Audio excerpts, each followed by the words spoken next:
Hey guys, welcome to my channel, Realm of Ori.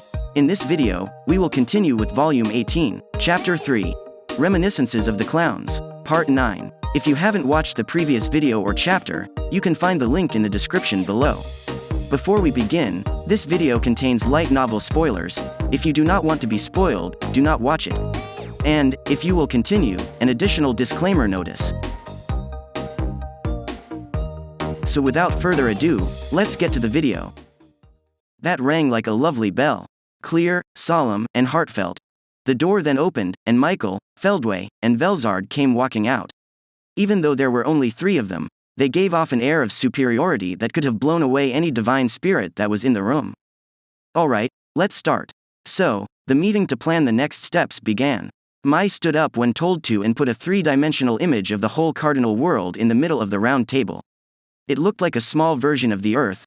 From the point of view of a god, the Demon Lord's stronghold was shown. These are the strongholds and key points of the octagram, who are against us. There are 6 of them. Guy's North Pole, DeGruel's Western Edge, Luminos's Central West, Rimmeru's Forest, Milam's Southeast, and Leon's Continent. In response to Michael's remark, Mai turned on 6 ground-level light sources. Please tell me what you think about how we should attack. Everyone, he said, but only a few people were in Feldway's line of sight. These were Yuki, Kigali, Zalerio, and Obera. Dino and his group were not good at making plans for operations, and Vega was never an option. As for the others, he didn't let them talk because he thought they were too low class. Zalerio and Obera were quiet and seemed to be watching what was going on. Kigali opened her mouth when she felt the mood. The aggressor has the upper hand in this case. I think we should put all of our efforts in one place. I agree. It is hard to know where to aim, though. The people trying to defend themselves would have to spread out. Kigali and Yuki both agreed that the defender didn't have to be as good as the other team. Dino was the one who spoke up when he heard this, which was a surprise. You shouldn't go to Ramirez's labyrinth, just so you know. After that, Rimmeru, the capital of the Monster Federation, will be cut off from the rest of the war in the labyrinth. Since it won't be easy to get rid of, I suggest you do it last.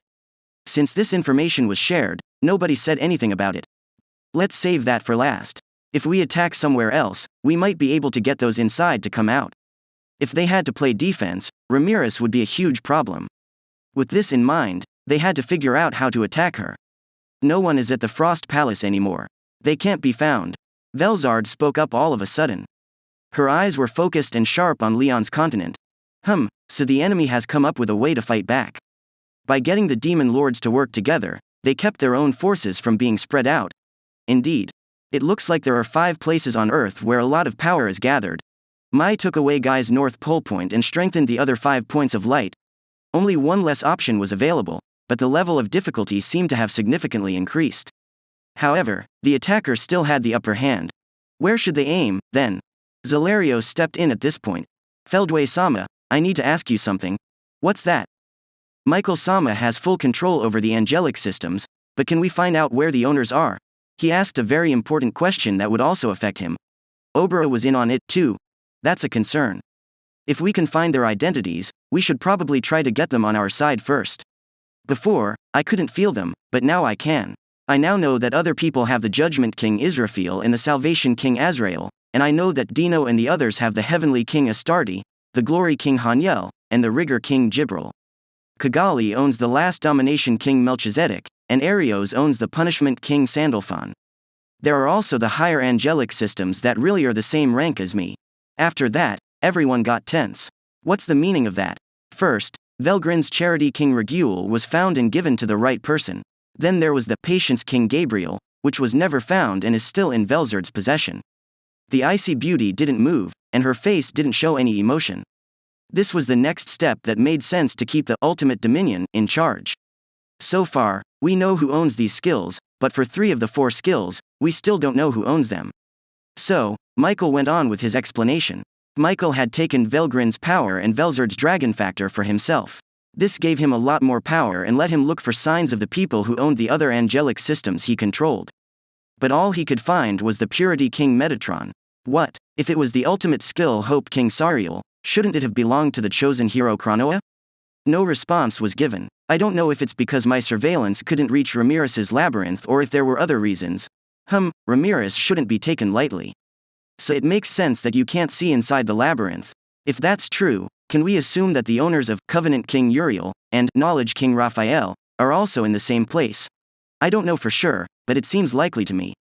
After all, with my skills, there is nowhere else I can't explore. Veldanava didn't make any other skills, so the only other option was Ramirez's intrinsic skill, labyrinth creation. So, Michael came to the conclusion that the other three were in the same place. Yes, he was right. But they were gone now, and even what they were had changed. Michael thought the problem was over because he didn't know this. So then, no problem. Veldora is in the labyrinth no matter what, and we're going to attack him no matter what. We can find him and bring him on board. Can we safely presume that the opponent has an insider? Exactly. We can see where they are, so we won't worry about that right now. Now, we need to think about where our first target should be, but I think we already have the answer. Only one owner is known, so why not add that one to the group first? That is what Yuki had decided. Even though he no longer had free will, he was still able to make plans. The person with the Purity King Metatron is here. Everyone looked at his fingertips. Michael showed the capital of Leon's territory, El Dorado. That's Demon Lord Leon, the person who killed me. This is when she realized that the Purity King Metatron was behind the flash of light that burned her to the ground. Well, I guess that's it. Who's going to attack? I'm going. I don't care if it's Demon Lord Leon or not, but it's okay if I eat him, right? Did you not hear what they said? Leon could become a member of our group. Che, damn. If that's the case, I'll just have to deal with the rest of them. As if they had already chosen their target, Vega and Yuki were conversing with one another. No one could stop them, and they had already made up their minds. There was no need to start a war because the goal of this war was to bring Veldanava back to life. Michael and Feldway came to the same conclusion. The war would always begin with a surprise attack. Even though there was no need to save any troops, Feldway thought it was a good idea. The goal is to find the person who owns the Purity King Metatron. Some of the people who get in the way of that would be nice to get rid of, but it wouldn't be fun to do damage here. So, let's leave the fools behind. He said that he would only attack with the most powerful. Michael's ultimate dominion was flexible, but it wasn't always turned on. It gave him complete control over the angelic system, but he had to move away from the target. The rules for the Regalia Dominion were even more complicated. Lieutenant Kondu was given a Dominion bullet to use, but it could only be used on one target, and it had a low chance of working unless the target was caught off guard. On the other hand, the Regalia Dominion changed the number of people it controlled based on whether or not the target was present. And most importantly, the success rate was lower when the user's opponent had the same rank as the user. This meant that the user had to deliver a powerful blow, or the attack would fail. At the very least, the opponent had to be weaker than the user in order for the skill to work. This made it hard to use. Michael's existence is worth around 90 million. But the existence value of Yuki, which was about 2 million, was taken away, so an attack on Veldora, whose existence value was over 88 million, would not work. Michael had no way of knowing that, but he still thought it would be hard to get Veldora to do what he wanted. So, he had to get his army together before attacking Ramirez's labyrinth. That was also why they tried to get the person they were after to join them without making their own camp weaker. So, the people who would go on the mission were chosen. I'm staying behind. Dino, who was staying behind, said this. But what about me and my army?